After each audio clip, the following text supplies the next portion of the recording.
Hey everybody, welcome back. It's been a long time. It's been 6, 7, 8, 9 months, 8 months, 9 months, somewhere around there. October anyway.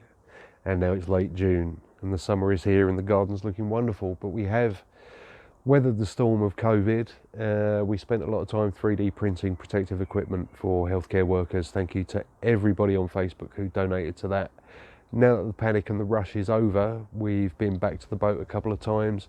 We've got a lot to catch up on. There's a lot of work still left to do. We did have a quick look today, but we didn't have everything with us that we wanted. So I'm going to be going again over the next few days and shooting lots more video. But for the moment, just as a reintroduction to the project, we're going to have a catch up with footage from October that I didn't get round to editing at the time, and some stuff that we shot today.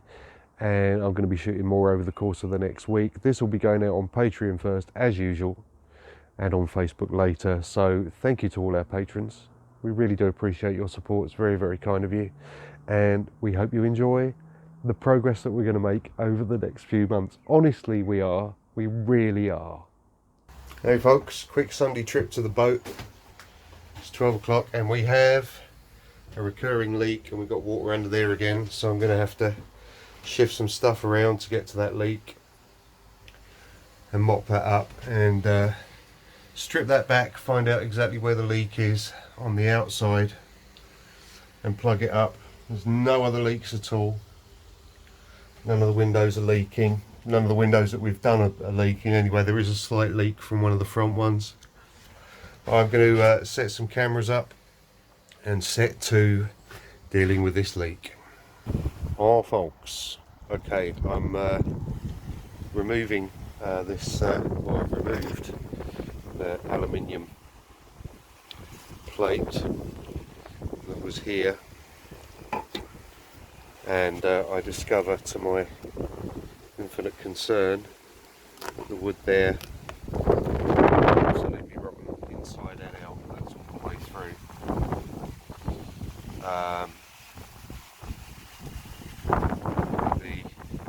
The surround isn't so bad, but it looks like all along there, probably all below this plate as well, it's just rotten. It's very noisy, but it does dry very effectively. So I'm just using this hot air gun to try and deal with some of the damp that's coming through. And if we're going to replace this bulkhead, obviously we need to work out how it's mating with the companionway above. And we can see up here this internal veneer is rotten and the outside wood is rotten here. So I thought I'd take that back, and the bulkhead doesn't actually get that far, which is kind of funny. I mean, there's a little mounting block there that props, and I suspect there'll be a few more of those along, but this is basically, I don't know, I'm going to say 4mm-ish ply as the internal veneer. So I don't think this is actually going to be as difficult as we might have thought. And all this down here has clearly been very rotten for a very long time, and it's just been botched. So I need to take some measurements and do some thinking and see exactly where that gets us, and then I'll get back to demolishing the head. So chin up. And then, as if by magic, which of course it was, the actual toilet has been removed, and there we can see the outflow seacock there, the inflow valved through hole there, which is interesting. This is tabbed in down the bottom on the inside and the outside there. So we need an oscillating tool to do that, which we will pick up at some point this week. So the only thing that remains on the list for today is to measure up sections for the bulkhead. This section is now fairly dry, thankfully. Well, what we're going to aim for here is to have a section, you may be able to see just next to the fire extinguisher there, there's a join, goes all the way down. There's another join there that goes all the way down to where it falls to pieces. This seems to be a single section. I need to re-examine that actually. So I think it would probably be better to do it up to the edge of the window. But yeah, we'll have a proper think about that, because I want this to be sound and to have as few gaps as possible. So maybe that should be a single piece up to the door, then that should be a single piece over to the hull. So I will measure that up and very carefully write the measurements down, and then go home and order the wood. Now, what is this madness? What is this madness that is going on here? Well, the cabin bulkhead is leaking so badly, and what we've decided to do is to cover it over for the coming week. So we've got some nice thick rugged polythene sheet which wifey is taping into place, and we're going to go and order some sections of marine ply, and we are going to have to rip the whole of this bulkhead out and replace it as soon as possible, which is a terrifying, enormous job that we weren't expecting to do until a bit later in the project. But the amount of water that was coming in it and the condition of the wood, as I was showing you in the earlier clips, is such that I really don't want to risk it. We've had enough trouble with water on the boat as it is, or water having caused the problems that we're having to now solve, or have tried to solve so far, and we don't want it happening again. So this now becomes a priority.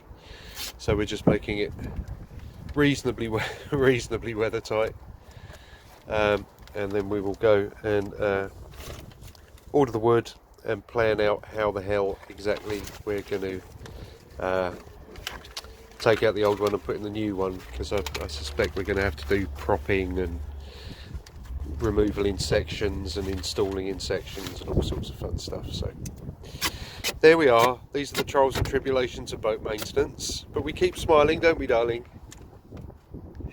Yes. Hello folks, here we are back. It's mid to late June, June the 21st, 2020, just coming out of the worst of the lockdown restrictions. So here we are, back at Bebop. We've got a lot to do, we've got a lot of catching up to do. So without further ado, we will crack on. Okay, so I've scraped and given a quick chemical wash around the sill of the engine cowling. So now I will just give it 5 minutes to dry, and then I will stick the new foam seal tape around, and hopefully that will be a much more comfortable, clean fit. So I've put a strip of the 3M sticky back foam on around the slot where the cowling and cockpit seat goes. Unfortunately, it's not quite thick enough, so there is still quite a bit of play. So I need to either order some more of this and double it up, or find something that is a bit thicker and maybe a teeny bit wider, or find some other sort of solution. I think I know what I want to do actually, is get some rubber edging that will sit on the outside edge of the cowling that bears onto the slot there. So that'll make it a little bit softer and make it easier to conform with the foam rubber underneath it. And meanwhile, young wifey has been measuring up inside the cabin. So let's see what's been going on in there. So at the moment, wifey is down here behind me. Her behind is behind me. She's been measuring up the dimensions of where the sole actually goes at the bottom of the cabin. I will take some more shots of that in a moment. The other thing that we're working towards is removing this lining, and it's everywhere. It's the ceiling, under here, under the side decks, the side of the upper hull, because it's not in prime condition any longer. It's wavy, it's got dings in it, and I want to strip back things like this. This is the back of the footwell on the Helm. Sand it back a little bit and fair it, and then dress it with insulation, and then something like foam back vinyl or something along those lines. The surface area is probably going to end up being quite large, but of course it's difficult to know that until you measure up. So we're going through the process of measuring up. That will also help me do some of the CAD modelling that I want to do, so we know roughly what sort of space we've got to work with, because everything is pretty much gone. For those of you with maybe not as long a memory or haven't seen the earlier videos, there used to be a U-shaped berth here with storage underneath, and the galley used to be in this section.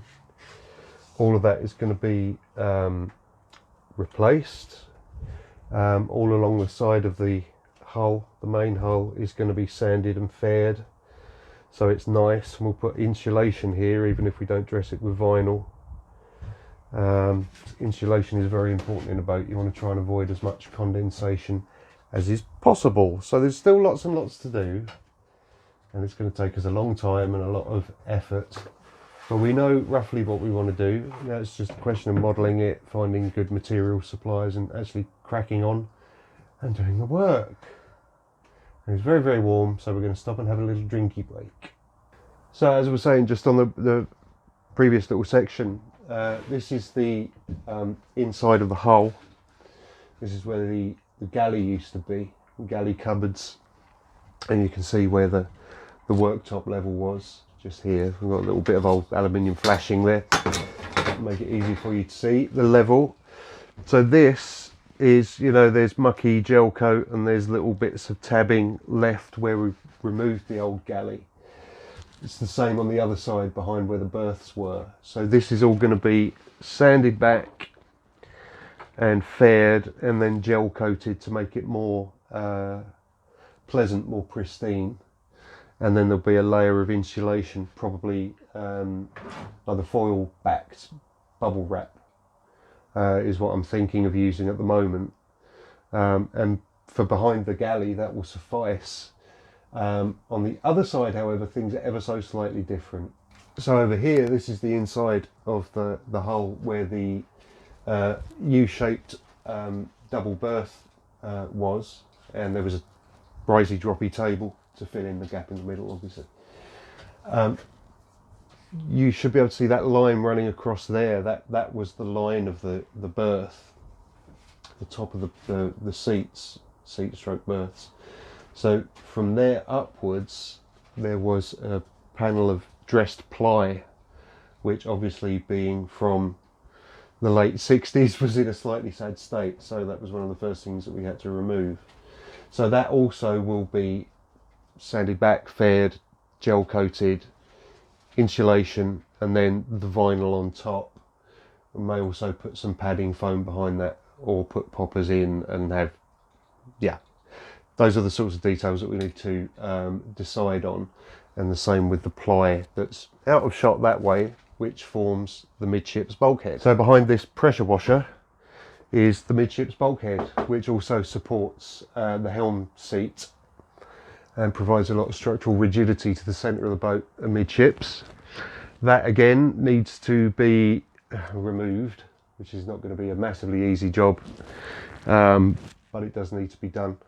And that will also be glassed over and faired and gel coated and then dressed.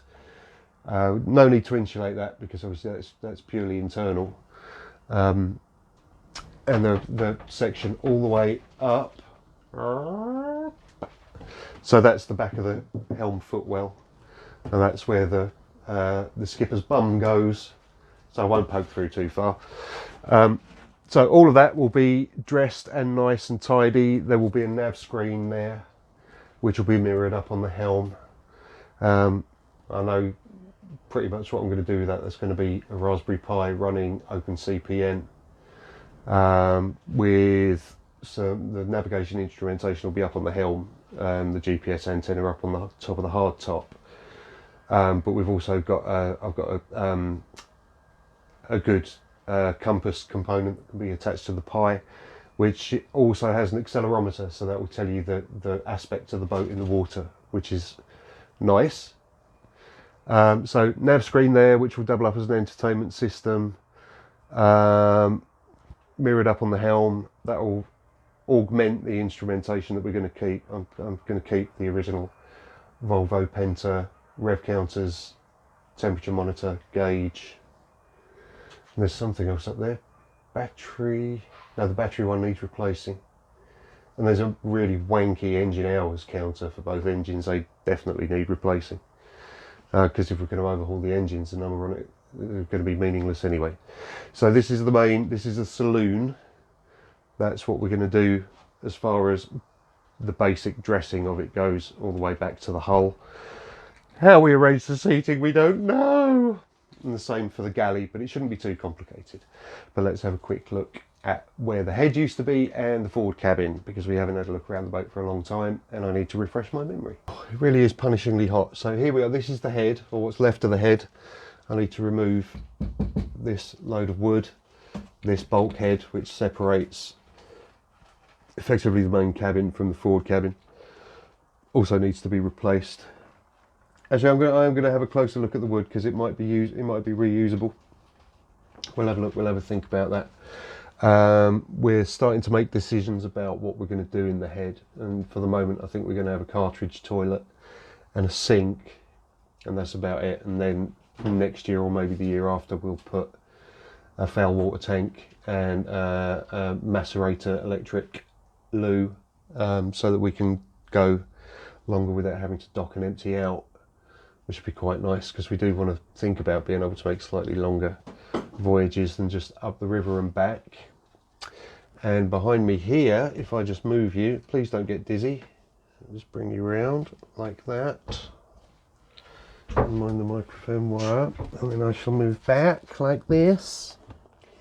This is the forward cabin in here. Chain locker back there.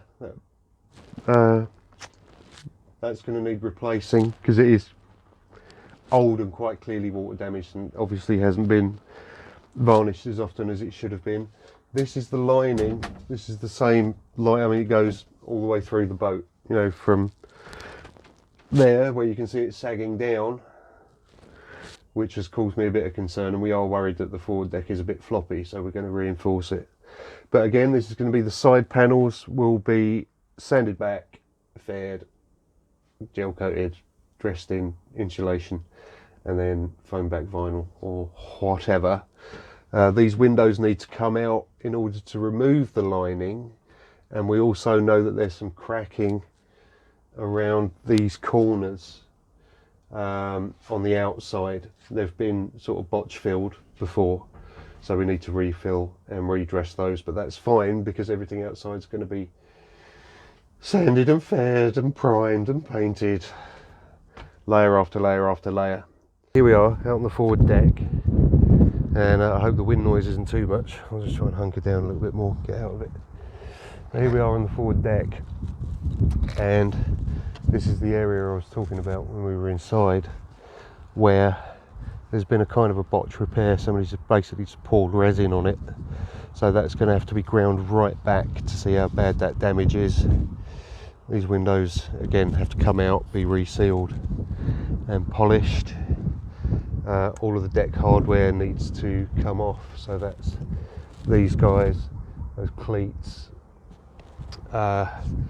the front boss for the anchor chain needs doing as well, and that's before we get to just all the standard filling and fairing. More stress cracks over here. Let's try and pan you around. There you go, more stress cracks around here, but I mean, for a boat this age, that is understandable. The gel coat up here is actually in pretty good condition. It just needs a damn good wash and some wax. And then we've also got stuff up on here that needs redressing. This is the kind of edging that I was talking about putting on the engine cowling. Again, this stuff needs replacing. We also need to get some for up on the hard top. The dark blue paint job, we've decided we're not going to stick with that. We're going to go for the original, I call it cyan. So it reminds me very much of the cyan on the Commodore 64 and the VIC-20. So it's an old friend of mine, this colour. So undoing these screws looks like it's going to be very interesting. That's going to need some oil and some perseverance and maybe a bit of drilling out. So that's going to be nerve-wracking. So yeah, up on top here needs stripping and dressing. I've done a little bit of rough filling on it already, but that needs to be finished. And the hard top windows need a good clean and a polish. The glass is sound and the aluminium is sound. The seals up there seem to be okay, but there is a lot of stuff to do on the helm, and we'll go and have a look at that now. So here's the helm, very poor, very old stuff.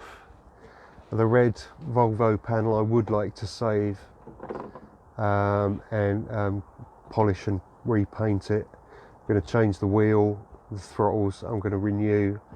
This is a speed over water counter, that's going to go. That fuel gauge is fucked. The compass is similarly fucked. There's an old depth sounder over there which is already, that I should have removed that last year, but we will get round to that when it's helm time, which I think will probably be October, November time if things go to plan. All the aluminium inside needs a good polish. We need to fill and fair up here as well. It is all a little bit of a mess, but I'm pleasantly surprised at how well this not particularly good paint job has stood up over the winter. I mean, it wasn't waxed or anything, it wasn't finished, but it is as I left it, so that gives me a bit of confidence that I can actually paint things and they'll stay painted. So yes, the helm is a bit beat up, but we will get there. It was a real pleasure to get back to the boat after the winter break and the long delay being in lockdown. The winter was mild and there doesn't seem to be any new problems with Bebop, so we've started to plan the work we want to get done over the next few weeks.